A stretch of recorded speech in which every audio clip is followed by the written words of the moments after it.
It was one of those quiet afternoons where the world seemed to slow down just enough for me to notice the small details I usually overlooked.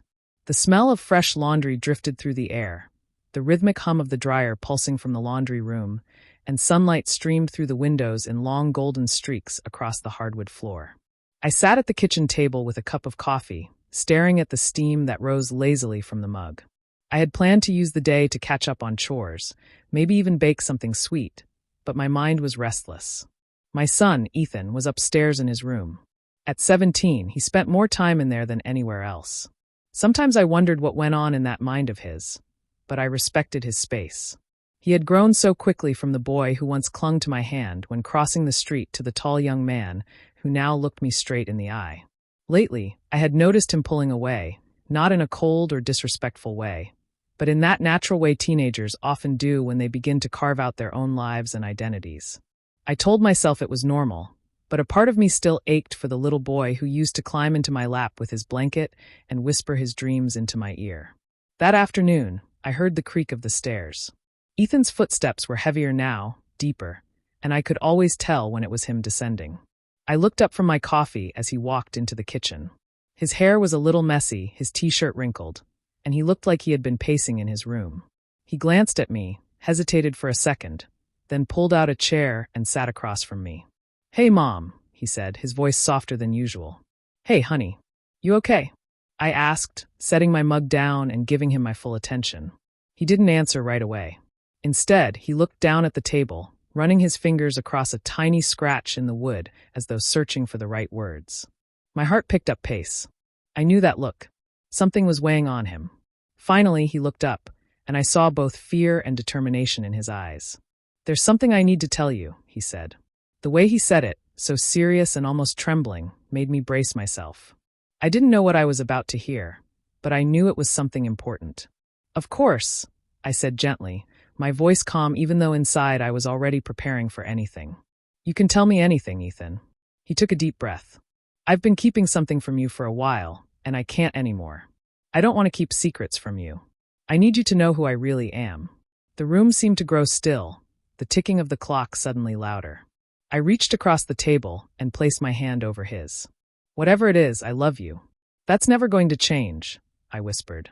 He swallowed hard, then finally spoke the words I never expected to hear. "Mom, I'm gay."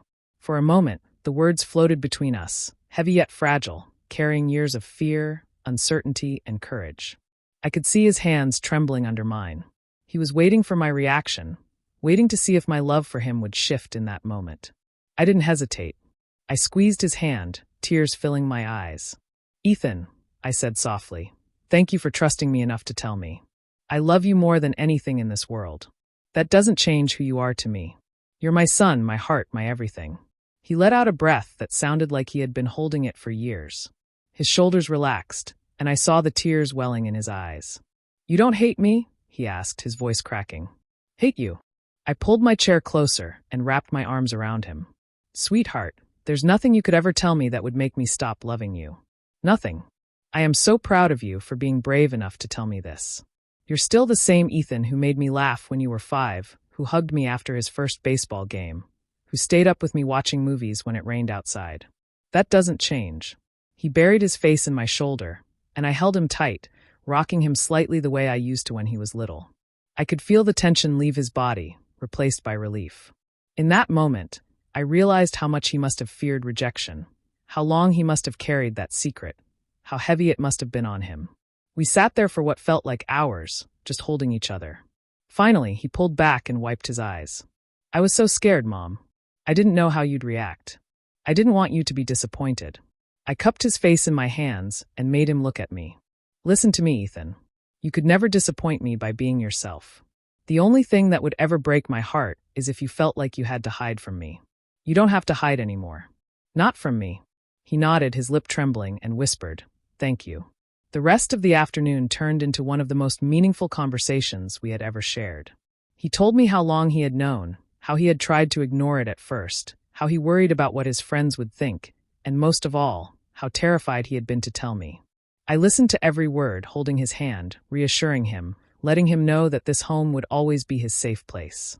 I also admitted something to him, that as a mother, I had noticed his struggles, those little moments when he seemed distant, or when he avoided talking about certain things. I told him that I didn't know exactly what was going on, but I had always prayed that when he was ready, he would come to me. "I'm glad you did," I said. As the day turned into evening, we ordered pizza, curled up on the couch, and talked about everything from his favorite shows to his dreams for the future. For the first time in a long time, I saw him open up completely. There was a lightness about him, a freedom that hadn't been there before. When he finally went to bed that night, I stayed on the couch a while longer, staring at the glow of the lamp and thinking about the journey we were now on together. Life had given me many surprises, but none as powerful as the words my son shared with me that day. They weren't words to fear or mourn. They were words of truth, courage, and love. And as his mother, I knew it was my job to make sure he always felt that love, no matter what. Because in the end, that's what being a parent is. Loving your child exactly as they are, and making sure they never doubt it for a single second.